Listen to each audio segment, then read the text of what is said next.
ایران کے بادشاہ نے اپنے بیٹے کو پڑھانے کے لیے ایک استاد صاحب کا بندوبست کیا۔ استاد صاحب کو کہا کہ میرے بچے کو دین پڑھائیے، میں چاہتا ہوں کل اس نے عنان حکومت کو سنبھالنا ہے تو یہ دین سے آگاہ ہو جائے، اس کو کچھ سکھائیے، پڑھائیے۔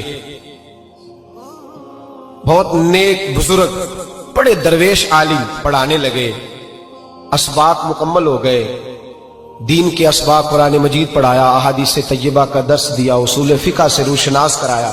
جب بچے نے مکمل تعلیم حاصل کر لی اور آمین ہو گئی، دستار ہو گئی، فارغ ہو گئے، تو پھر ایک دن استاد صاحب نے کہا بیٹے کل تم نے ضرور آنا ہے، کچھ بات کرنی ہے۔ شہزادہ گیا ملنے استاد صاحب سے، استاد صاحب نے کنڈی لگا لی، ہاتھ میں درہ پکڑ لیا، مار مار کے پورے وجود کو زخمی کر دیا، کوئی غلطی نہیں، کوئی بات نہیں، مارا۔ اب بچہ آیا آ کے بادشاہ سلامت سے کہا کہ ابا جی سمجھ نہیں آئی، بڑا مارا ہے استاد۔ تو سیانے تھے نا بادشاہ، یہاں تو قاری صاحب روز کٹہرے میں کھڑے ہوتے ہیں، مولوی صاحب آپ نے میرے بچے کو کیوں مارا ہے؟ آپ 8,000 کے مولوی ہیں، میرا کئی کروڑ کا بچہ ہے، سویرے بدل لیں گے، خبردار آپ نے بچے کو ہاتھ لگایا، اپنی حیثیت میں رہے معاذ۔ جو قومیں استادوں کو کٹہروں میں کھڑا کرتی ہیں وہ ترقی نہیں کر پاتی، جو استادوں کو کٹہروں میں روز کھڑا کرتے ہیں۔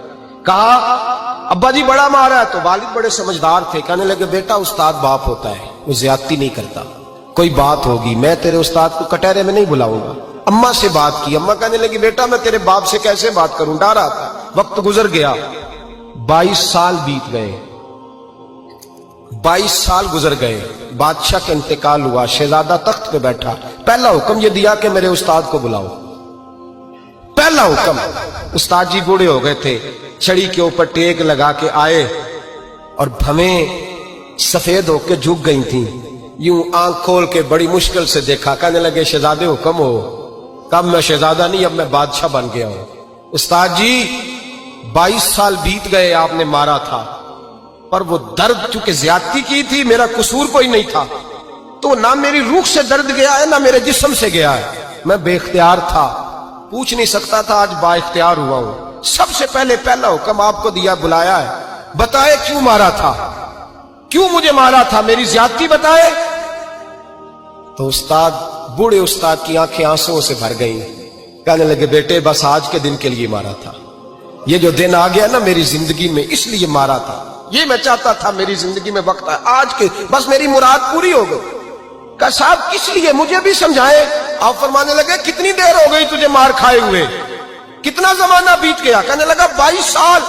فرمایا زخم بھولے تو نہیں، درد ختم تو نہیں ہوئی، تمہیں بات 1 منٹ کے لیے بھی تمہارے حافظے سے محو تو نہیں ہوئی؟ کہ استاد جی روز رات کو یاد آتی، روز خیال آتا تھا۔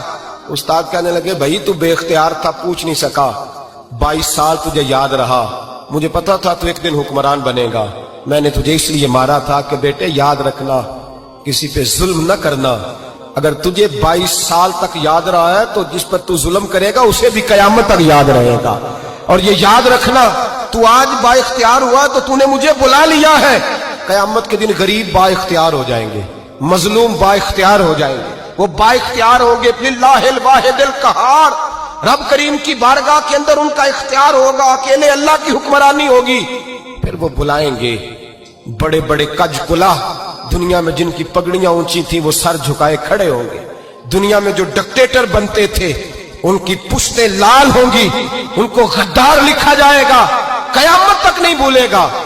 ظلم کرنا تو سوچ سمجھ کے کرنا، اتنا کرنا جتنا تم سہ سکتے ہو، اتنی زیادتی کرنا جتنی قیامت میں تم برداشت کر سکتے ہو۔